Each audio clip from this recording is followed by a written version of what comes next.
morning student. This video for class 9 students. Student, I hope you have completed your work till 6 chapters.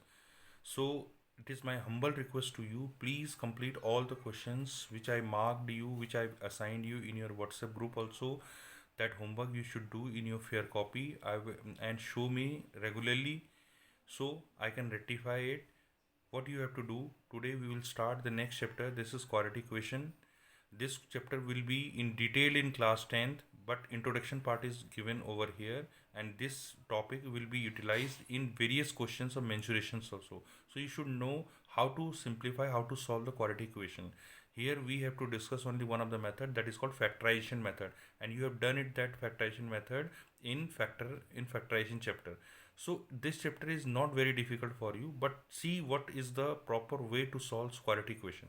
Before this, I want to just define what is quadratic equation. Quadratic equation means any equation which can be written in the form of ax square plus bx plus c equal to 0.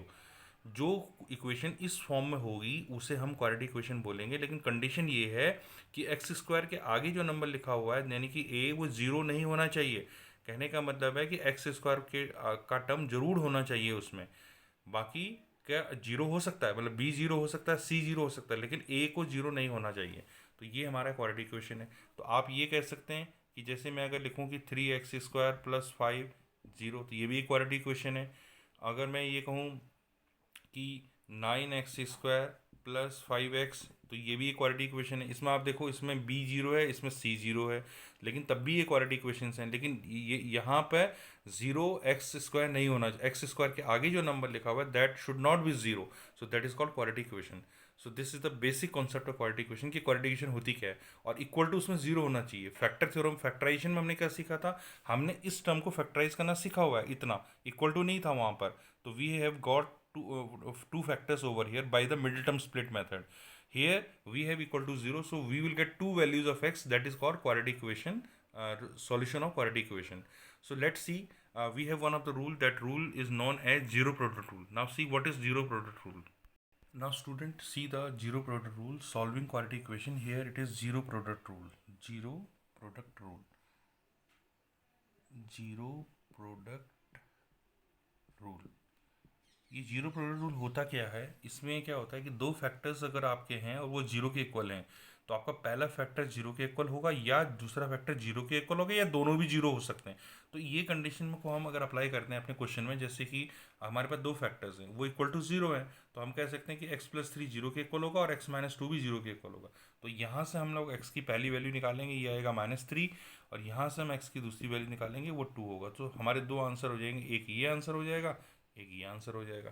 ठीक है, so this is called zero product rule. So let's start the exercise number 7. Only one exercise is given, very limited questions are given. So today only you can finish this exercise. Now student, see the questions. The question is x² minus 11x plus 30. So we have to solve it. तो हमें क्या करना है, यहाँ पर middle term split method लगाना है, जो आप पहले से ही जानते हैं। मतलब 30 के ऐसे फैक्टर निकालिए कि 11 आ जाए।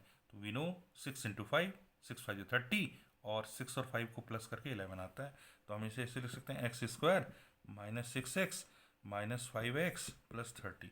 मीन्स प्रोसीजर तो वही रहेगा जो हमारा मिडिल टर्म स्प्लिट मेथड हमने फैक्टराइजेशन चैप्टर में सीखा हुआ है। उसके बाद क्या करते हैं, ग्रुपिंग करते हैं। ग्रुपिंग में क्या होता है, पहले दो ग्रुप ले लिया, नेक्स्ट 2 का ग्रुप कर लिया। तो इसमें ग्रुप में x कॉमन है, तो x-6 हो गया। यहाँ से 5 कॉमन है, -5 ले रहे हैं कॉमन क्योंकि x को प्लस बनाना है, तो यहाँ पर ये आ जाएगा। तो यहाँ पर ये दोनों चीज़ें सेम होनी चाहिए। यहाँ पर x-6 है तो यहाँ पर भी x-6 होना चाहिए। मतलब यहाँ पर ऐसा नहीं होना चाहिए कि एक जगह प्लस है एक माइनस है। So this is same. So क्यों, उसके बाद हम लोग क्या करेंगे, हम ओवरऑल कॉमन लेंगे। देखो इस पूरी इक्वेशन में x-6 यहाँ भी है, यहाँ भी है, तो x-6 को हमने कॉमन ले लिया। तो जो ब्रैकेट है उसमें क्या बचेगा, यहाँ से x बचेगा और यहाँ से -5 बचेगा। तो हमारे पास दो फैक्टर्स देखो आ गए। तो जैसे ही दो फैक्टर आ गए तो हमारा जीरो प्रोडक्ट रूल रेडी है। उसमें क्या करते हैं हम लोग, x-6 को जीरो के इक्वल रखते हैं और दूसरे वाले फैक्टर को भी जीरो के इक्वल रख करके x की वैल्यू निकालते हैं। That is x = 6 is the first answer and x = 5 is the second answer. So these are the answers of this quadratic equation. So look at here. So this is very simple, you can do it. Now student, see the question number first second part. अब यहाँ पर आप middle term split method नहीं use कर पाओगे, तो यहाँ पर कुछ और टेक्निक करनी होगी। और टेक्निक क्या है, और टेक्निक ये है कि हम इसके फैक्टर्स लिख लेते हैं, 2x का होल स्क्वायर लिख लेते हैं, इसे 5 का स्क्वायर लिख लेते हैं। अब यहाँ पर फॉर्मूला होता है a square minus b square, तो that formula we can apply, that is 2x plus 5, और दूसरा फैक्टर हो जाएगा 2x माइनस 5। और अभी भी देखो जीरो प्रोडक्ट रूल अप्लाई हो जाएगा, पहला के अकॉर्डिंग आ जाएगा इट जीरो, और 2x माइनस 5 को जीरो के, तो यहाँ से x की वैल्यू आएगी -5/2, और यहाँ पर वैल्यू आ रही है x की, x इज इक्वल टू 5/2। सो दो आंसर आपके आगे, एक -5/2 और एक 5/2। सो दोनों जगह आपने आंसर मेंशन करने हैं। ओके,